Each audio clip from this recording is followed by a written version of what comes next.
62वें episode में आपका स्वागत है मित्रों।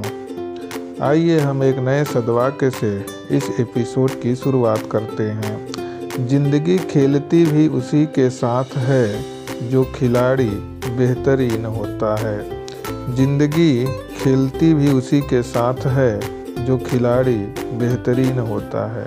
दर्द सबके एक से हैं, दर्द सबके एक से हैं, मगर हौसले सबके अलग अलग हैं। दर्द सबके एक से हैं, मगर हौसले सबके अलग अलग हैं। कोई हताश होके बिखर जाता है तो कोई संघर्ष करके निखर जाता है। कोई हताश होके बिखर जाता है तो कोई संघर्ष करके निखर जाता है।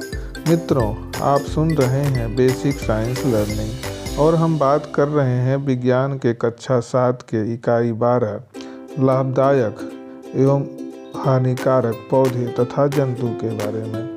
मित्रों, हमने मुख्य रूप से हानिकारक पौधों और हानिकारक जंतुओं के बारे में हमने बात की थी।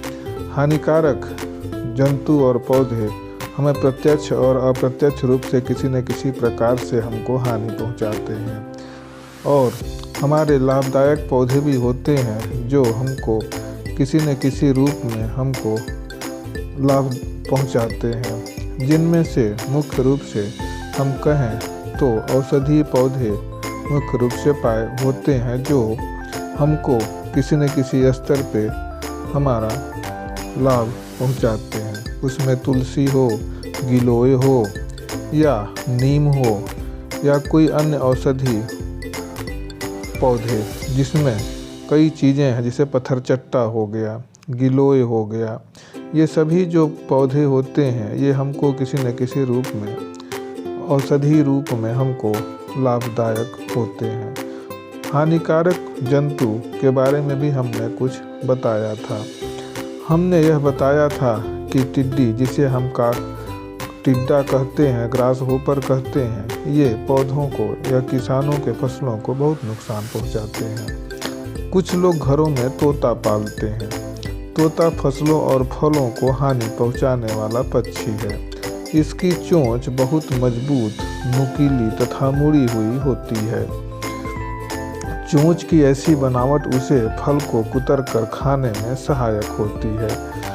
तोता आम, लीची, अमरूद आदि फलों को खाकर हानि पहुंचाते हैं। जब तोता झुंड के झुंड किसी बगीचे में या किसी फसल पर जाकर के बैठते हैं तो पूरा फसल का अधिकांश भाग वे चट कर जाते हैं।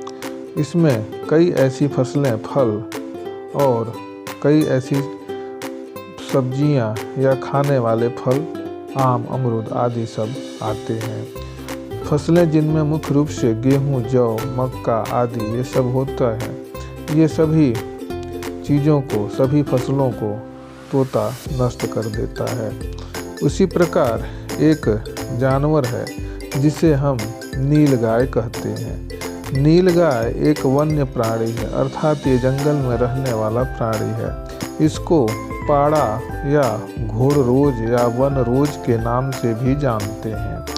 इसका आकार घोड़े के समान होता है। ये हल्के नीले रंग के होते हैं। नीलगाय प्रायः झुंड बनाकर रहते हैं। छोटे पौधे, पेड़ों की पत्तियां इनका प्रिय भोजन है। इनके प्रकोप के कारण किसानों के कई फसलें जो लगे हुए होते हैं, खेत के खेत पूरी तरह से नष्ट हो जाते हैं। इनमें मुख्य रूप से अरहर, चना, मटर, अन्य दलहनी फसलों की खेती इनके द्वारा अधिक प्रभावित होती है। थोड़ी समय में नीलगाय खड़ी फसल को नष्ट कर देते हैं।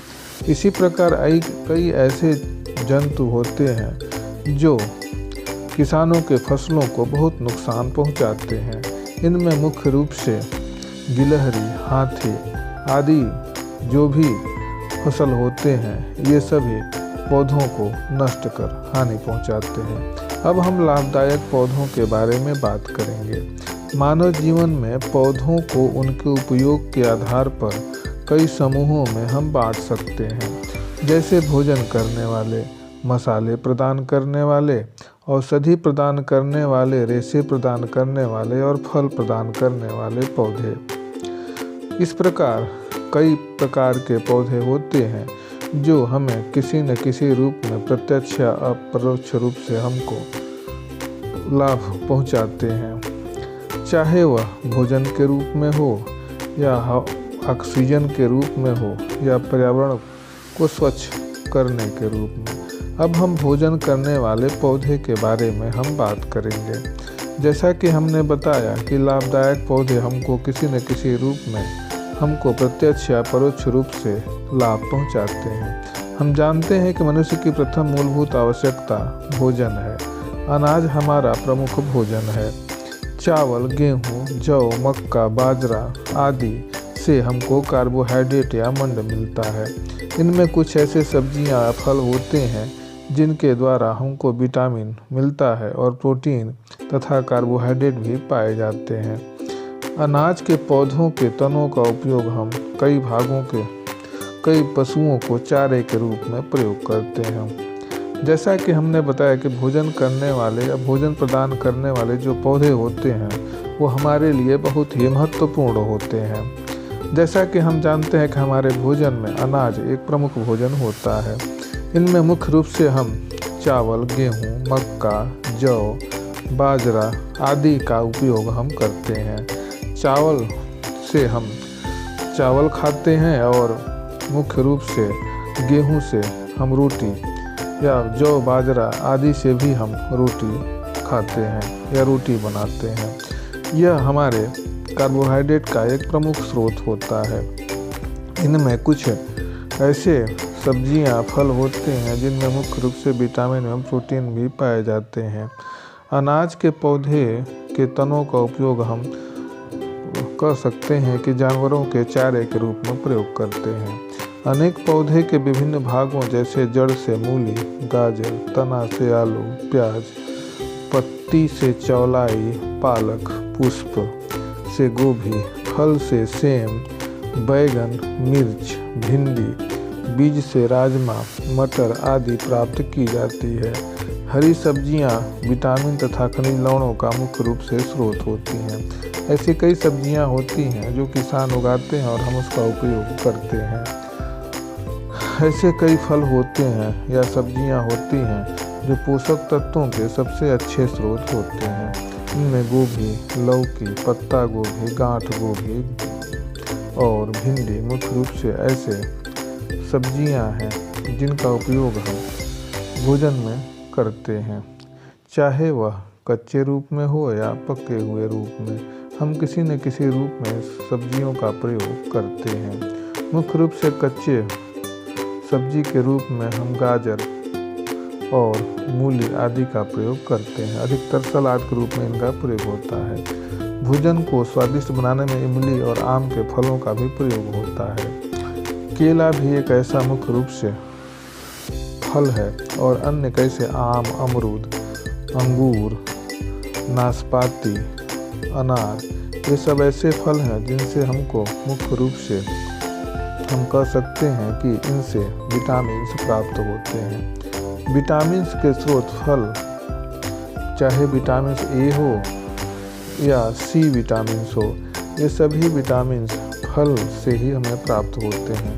अतः विटामिन के स्रोत फल बहुत ही अच्छे स्रोत हैं। चाहे आम हो, अमरूद हो या कोई अन्य फल हो, हम विटामिन के लिए ही फलों का उपयोग करते हैं। इनमें मुख्य रूप से विटामिन सी पाया जाता है। भोजन को स्वादिष्ट बनाने के लिए भी हम कई प्रकार के फसलों का उपयोग करते हैं। दालें जैसे अरहर, चना, मटर, मूंग, उड़द, मसूर, राजमा आदि जो दाल वाली फसलें होती हैं, इससे हमको प्रोटीन मिलती है। अतः दालें मानव के लिए प्रोटीन का प्रमुख स्रोत हैं। जैसा कि हम जानते हैं कि इन दालों से हमको प्रोटीन मिलता है और प्रोटीन शरीर के विकास के लिए अत्यंत आवश्यक है। बिना प्रोटीन के हम अपने शारीरिक विकास की कल्पना नहीं कर सकते हैं। इस आधार पर हम कह सकते हैं कि भोजन का एक आवश्यक पोषक तत्व प्रोटीन है जो दाल वाली फसलों से मुख्य रूप से मिलता है।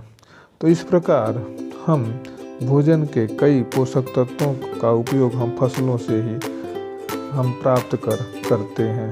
यदि हम फसल नहीं उगाएंगे तो भोजन हमको नहीं मिलेगा और हम नहीं कर पाएंगे। तो मित्रों, आज के इस एपिसोड में बस इतना ही। अगले एपिसोड में हम फिर मिलेंगे। धन्यवाद।